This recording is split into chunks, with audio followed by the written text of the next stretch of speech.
యాదాద్రి భువనగిరి జిల్లా బీజేపీ జిల్లా మాజీ సెక్రటరీ ఎన్ఎం శివకుమార్ గారు మనతో ఉన్నారు. శివకుమార్ గారు చాలా పరిచయం ఉన్నటువంటి వ్యక్తి, బీజేపీలో చాలా క్రియాశీలకంగా పనిచేసినటువంటి వ్యక్తి. వీళ్ళందరినీ గెలిపించడమే లక్ష్యంగా మున్సిపాలిటీ అంటే పోచంపల్లి మున్సిపాలిటీ బీజేపీ జెండా ఎగరవేయ లక్ష్యంగా పనిచేస్తున్నారు. శివకుమార్ గారితో మాట్లాడుతున్నారు. సార్ చెప్పండి, మీరు ప్రధానంగా ఎంతో మంది అభ్యర్థులను గెలుపు కోసం మీరు వస్తున్నారు. మరి బీజేపీ పార్టీకి సంబంధించి బలపరిచిన అభ్యర్థిని గెలిపించడం కోసం మీరు ఎలాంటి ప్రయోగాలు చేస్తున్నారు, ఎట్లాంటి అస్త్రాలను ఉపయోగిస్తున్నారు? ముందుగా మీ ద్వారా సుమన్ టీవీ వారికి ప్రత్యేకమైన ధన్యవాదాలు తెలియజేస్తా ఉన్నా.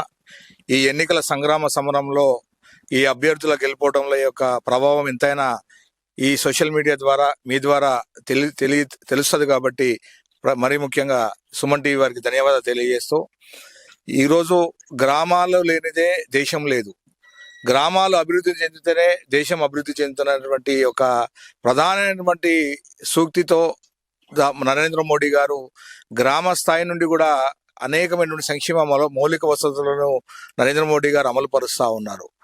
నేను ఈ యొక్క మున్సిపల్ ఎన్నికల సమరంలో మా పోచంపల్లి మున్సిపాలిటీ 13 వార్డులో ఉన్నాయి. అందులో 11 వార్డుల నుండి మా యొక్క అభ్యర్థులను మేము పోటీకి దించినాము. మేము దించినటువంటి అభ్యర్థులు అందరూ కూడా ఉన్నతమైనటువంటి విద్యను అభ్యసించి యువతి యువకులకి మేము ప్రాధాన్యతనిచ్చి సీనియర్ కార్యకర్తలను గుర్తించి వారికి మేము టికెట్లు ఇవ్వడం జరిగింది. చాలా చురుకుగా ఇతర పార్టీల కంటే కూడా ధీటుగా వారిని తలదన్నే రీతిలో మా అభ్యర్థులు ప్రతి వార్డులో కూడా ప్రచారంలో దూసుకుని వెళ్తా ఉన్నారు. అంతా కూడా గమనిస్తా ఉన్నారు. ఈరోజు ఓటర్స్ అంతా కూడా తెలుసు, వారు మభ్యపెట్టి ప్రభావాలు పెట్టి ఓట్లు వేసుకోవడం కోసము ఇతర పార్టీ వాళ్ళు ప్రయత్నం చేస్తూ ఉన్నారు. ఈ గతంలో మొదటగా జరిగినటువంటి ఈ యొక్క తెలంగాణలో ప్రథమంగా మున్సిపల్ ఏర్పడినటువంటి మా పోచంపల్లి మున్సిపాలిటీలో ఈ యొక్క 9వ వార్డు నుండి కూడా నేను గతంలో పోటీ చేయడం జరిగింది. నా పైన అలాగే కాంగ్రెస్ నుండి భోగ భానుమతి విష్ణు గారు కూడా పోటీ చేయడం జరిగింది. కానీ ఇక్కడ ఉన్నటువంటి ఓటర్లని ప్రభోలు పెట్టి మద్యానికి డబ్బులు ఇచ్చి వాళ్ళని పక్కదారి పట్టించి నమ్మకాన్ని కలిగించి నేను గెలిస్తే ఈ యొక్క వార్డుని చాలా అభివృద్ధి చేస్తానని వారు చెప్పడం జరిగింది. నమ్మి ఇక్కడ ఉన్నటువంటి ప్రజలంతా కూడా వారికి ఓటు వేయడం జరిగింది. మీ ద్వారా నేను అడుగుతా ఉన్నాను భోగ భానుమతి విష్ణు గారిని, ఇప్పటి వరకు ఈ యొక్క 9వ వార్డులో మీరు ఎంత అభివృద్ధి చేశారో మీరు చర్చకు సిద్ధమా? నేను చర్చకు సిద్ధం. మీరు కేంద్ర ప్రభుత్వం ద్వారా ఇచ్చినటువంటి సీసీ రోడ్లు ఒకటే మొన్ననే ఒక 15-20 రోజుల క్రితము స్థానిక మున్సిపల్ ఎన్నికలు వస్తున్నాయని ఆగమేఘాల మీద మీ యొక్క ప్రభుత్వ యంత్రాంగాన్ని ఒత్తిడి చేసి సీసీ రోడ్లు వేసారు తప్ప మీరు ఇంతవరకు ఒక మోరీ కట్టలేదు, ఒక లైట్ వేయలేదు. ఏ రకమైనటువంటి మౌలిక సదుపాయాలకు మీకు ప్రజలకు అందుబాటులో లేరు, అందుబాటులో ఉండరు కూడా. మీరు ప్రజలంతా కూడా ఈరోజు మిమ్మల్ని గుర్తించారు, మీ పనిని కూడా గుర్తించారు. మీరు దయచేసి మీ ద్వారా నేను తెలియజేస్తా ఉన్నాను, గతంలో నేను ఈ యొక్క వార్డు నుంచి పోటీ చేసిన నన్ను మీరు ఆదరించలేదు. కానీ ఇప్పుడు మన మహేందర్ మాధవి గారు నమ్మి మళ్ళీ ఈ ప్రాంతంలో ఉన్నటువంటి మాధవి మహేందర్ గారు మళ్ళీ బరిలో నిలబడి ఓట్ల కోసం వస్తా ఉన్నారు. మీరు దయచేసి ప్రభువులకు నమ్మకండి, డబ్బులకు నమ్మకండి, పనిచేసే వారిని గుర్తించండి. భారతీయ జనతా పార్టీ కార్యకర్తలకు క్రమశిక్షణకు మారుపేరుగా ఉంటుంది. వాళ్ళు కూడా మంచి విద్యని ఉన్నతమైనటువంటి చదువు చదువుకున్న వారు. మన మహేందర్ కూడా ఈ యొక్క ప్రాంతంలో ఉన్నటువంటి సమస్యలను గుర్తిరిగినటువంటి వ్యక్తి. దయచేసి మీరు కమలం పువ్వు మీద గుర్తు మీద ఓటేసి గెలిపిస్తారని నేను వేడుకుంటా ఉన్నాను. అలాగే ఈ యొక్క పోచంపల్లి అంటేనే హైదరాబాద్కు దగ్గరలో ఉన్నటువంటి ప్రాంతము. అందరూ కూడా ఈ హైదరాబాద్ ప్రభావం చాలా ఈ యొక్క ప్రాంతంలో ఉంటుంది. ఇక్కడ ఉన్నటువంటి ఓటర్లంతా కూడా చైతన్యం కలిగిన వారు. గతంలో బీఆర్ఎస్ ప్రభుత్వము ఈ యొక్క తెలంగాణ ఉన్నది కాబట్టి విశ్వసించి బీఆర్ఎస్ ప్రభుత్వానికి మున్సిపల్ చైర్మన్ గా అవకాశం ఇచ్చారు. ఇప్పుడు కూడా కాంగ్రెస్ ప్రభుత్వము అధికారంలో ఉన్నది. మీరు కూడా ఆలోచన చేయండి, అందుబాటులో ఉండేటటువంటి నాయకుడిని ఎన్నుకోండి, మన ప్రజల సమస్యలను పరిష్కారం చేసే నాయకుడిని ఎన్నుకోండి అని తెలియజేస్తా ఉన్నాను. అలాగే government of India handloom and textile department ద్వారా weaver service centre, central silk board ద్వారా అనేకమైనటువంటి సంక్షేమ పథకాలు మోదీ ప్రభుత్వం అందిస్తూ ఉన్నది. ఈ మధ్యననే 2 మాసాల నుండి నేను ఈ యొక్క పట్టణంలో central silk board government of India నుండి ప్రధానమంత్రి సమర్థ యోజన కింద 8 మంది గ్రూపులను క్రియేట్ చేసి ఒక్కొక్క గ్రూప్లో 30 మందిని సభ్యులుగా చేర్చి అందులో 5 ఎస్సీలు ఉండే విధంగా ఎస్సీలకు కూడా పని నేర్పించే విధంగా మహిళలకు ప్రాముఖ్యతనిచ్చి వారికి పని నేర్పించి 30 రోజులకు రోజుకు 300 రూపాయలు స్టైఫండ్ ఇచ్చి సర్టిఫికేట్ ఇప్పించి ప్రభుత్వం వారికి రోజు 300 రూపాయలు స్టైఫండ్ ఇచ్చి నేరుగా వాళ్ళ ఖాతాలో జమ అవుతా ఉన్నాయి. ఇలాగా అనేకమైనటువంటి సంక్షేమ పథకాలు నరేంద్ర మోడీ గారి యొక్క ప్రభుత్వంలో మేము ఈ ప్రాంతంలో మా యొక్క చేనేత కళాకారులకు ఇప్పించడం కోసం మేము సిద్ధంగా ఉన్నాం, పనిచేస్తా ఉన్నాము. ఇలా వీవర్ సర్వీస్ సెంటర్ ద్వారా పోచంపల్లిలోనే జకార్డ్ మొగాలు అందుబాటులో వచ్చినాయి. 90% సబ్సిడీస్ అందుబాటులో ఉన్నాయి.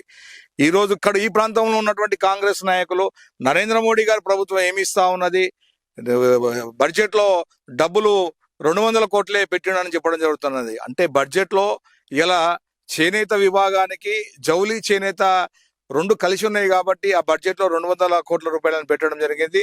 అది కాకుండా సెంట్రల్ స్కిల్ బోర్డు ద్వారా కానివ్వండి, వీవర్ సర్వీస్ సెంటర్ ద్వారా కానివ్వండి, ప్రపంచ వ్యాప్తంగా ఎక్కడ కూడా ఎగ్జిబిషన్ జరిగినా ఒక ఎగ్జిబిషన్ కు 30 లక్షల రూపాయలు ఖర్చు పెట్టి చేనేత కళాకారులు నేసినటువంటి ఆ చేనేత వస్త్రాలను నేరుగా వాళ్ళు మార్కెట్ చేయడం కోసం ప్రభుత్వము ఈ యొక్క బ్రహ్మాండమైనటువంటి ఒక పథకాన్ని ఏర్పాటు చేసింది. ఇప్పుడే సూరజ్ కుండ్ హర్యానాలో ఇంటర్నేషనల్ మేళా జరుగుతూ ఉన్నది. ఆ మేళాలో కూడా మేము పార్టిసిపేట్ జరిగింది. మా యొక్క తెలంగాణ నుండి 8 మంది చేనేత కళాకారులకు అవకాశం ఇచ్చింది నరేంద్ర మోడీ గారి ప్రభుత్వము. ఇలా నరేంద్ర మోడీ గారి ప్రభుత్వాన్ని సంక్షేమ పథకాలు ఈ రాష్ట్రంలో ఉన్నటువంటి రేవంత్ రెడ్డి ముఖ్యమంత్రి ఆ పథకాలని ప్రచారం చేయకుండా, ఆ పథకాలని తెలియపరచకుండా, ఆ పథకాలు అమల్లోకి వస్తే నరేంద్ర మోడీ గారికి పేరు వస్తుందనే విధంగా దాన్ని తొక్కిబట్టి ప్రచారం చేయక, అధికారులను మభ్యపెట్టి ప్రచారం చేయక నరేంద్ర మోడీ గారికి పేరు రావడం కోసం వారు రావద్దని వారు ప్రయత్నం చేస్తా ఉన్నారు. కానీ మేము భారతీయ జనతా పార్టీ కార్యకర్తగా మేము నరేంద్ర మోడీ గారి అమలు పరుస్తున్నటువంటి అనేకమైన సంక్షేమ పథకాలు, నేను ఒక పద్మశాలి కులస్తుని, నేను ఇలా చేనేత వృత్తిలో కొనసాగుతా ఉన్నారు. టాప్ టు బాటమ్ ఇలా చేనేత కళాకారులు కష్టపడుతున్నటువంటి విధానం తెలుసు. ఇవాళ 6,500 రూపాయల నుండి 7,000 రూపాయలకు ఉన్నది. మేము నేసినటువంటి వస్త్రాలు తయారు చేసి మార్కెట్లో అమ్మడానికి పోతే పోటీ ప్రపంచంలో తట్టుకోలేకపోతా ఉన్నాము. అలాగే వీవర్ సర్వీస్ సెంటర్ వారు ఈ యొక్క పోటీ ప్రపంచం నుండి తట్టుకొని ముందుకు పోవడం కోసము అనేకమైనటువంటి సంక్షేమ పథకాలు ఇస్తా ఉన్నారు. మేము కూడా ఆ సంక్షేమ పథకాలు మేము అమలు పరుస్తా ఉన్నాము. మరి ముఖ్యంగా మీ ద్వారా తెలియజేయడం ఏంటంటే, ఇక్కడ యూత్ మరీ ముఖ్యంగా యువతీ యువకులు గుర్తెరగండి.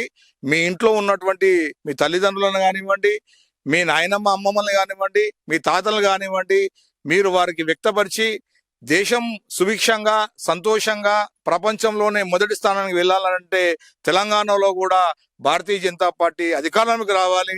ప్రతి గ్రామ పంచాయతీ నుండి మున్సిపల్ వరకు కూడా మనము అధికారంలోకి వస్తేనే రాబోయేటటువంటి అసెంబ్లీ ఎన్నికల్లో మనము ఈ యొక్క తెలంగాణలో భారతీయ జనతా పార్టీ ప్రభుత్వం రావడం కోసము అవకాశం ఉంటుంది. కాబట్టి మీరంతా కూడా ఈ మున్సిపల్ ఎన్నికల్లో ఈసారి మేము బలపరిచినటువంటి 11 వార్డులలో భారతీయ జనతా పార్టీ అభ్యర్థులు మేము నిలబెట్టాము. మీ యువత ప్రజలు మీరు గుర్తెరగండి, మీ ఓటును అమ్ముకోకండి, మీరు మద్యానికి బానిస కాకండి, గుర్తెరగండి. బాధ్యత గలటువంటి పౌరులుగా నిలబడ్డటువంటి వారు వీరు మెరుగు, ఎవరు అందుబాటులో ఉంటారని గుర్తించండి. మేము అలాంటి నాయకులకే, అలాంటి కార్యకర్తలకే మేము బీఫామ్స్ ఇచ్చి బరిలో నిలిపాము. వారిని గెలిపించండి, ఆదరించండి. ఈ మున్సిపాలిటీ అభివృద్ధి పదంలోకి తీసుకువెళ్లాల్సిందిగా తెలియజేస్తూ, నరేంద్ర మోడీ గారి అనేకమైనటువంటి సంక్షేమ పథకాలు మేము నేరుగా తీసుకొని వచ్చి ఈ ప్రాంతంలో ఉన్నటువంటి సబ్బండ వర్గాలకు, ముఖ్యంగా చేనేత కళాకారులకు అండగా ఉంటామని మీ ద్వారా నేను తెలియజేస్తా ఉన్నాను. రైట్, చూస్తున్నాం పోచంపల్లి మున్సిపాలిటీ సంబంధించి సీనియర్ నాయకులు శివకుమార్ గారు అదే చెప్తున్నారు. ఖచ్చితంగా బీజేపీ జెండా ఎగరవేయడమే పనిచేస్తాము. ఇప్పుడు ఉన్నటువంటి సంక్షేమ పథకాలు కేంద్ర ప్రభుత్వం కావచ్చు, ఇప్పుడు వచ్చినటువంటి రాష్ట్ర ప్రభుత్వాలు ఇచ్చే పథకాలన్నీ కూడా కేంద్ర భాగస్వామ్యంలో ఉంటాయి. కాబట్టి ఖచ్చితంగా కేంద్రంతో భాగస్వాములు అయ్యి ఖచ్చితంగా కొట్లాడి ఇక్కడ ఉన్నటువంటి పనులను చేసి చూపిస్తామని చెప్పి బీజేపీ బలపడిన అభ్యర్థి చెప్పడం జరుగుతుంది. అరుణ్తో శరత్, పోచంపల్లి.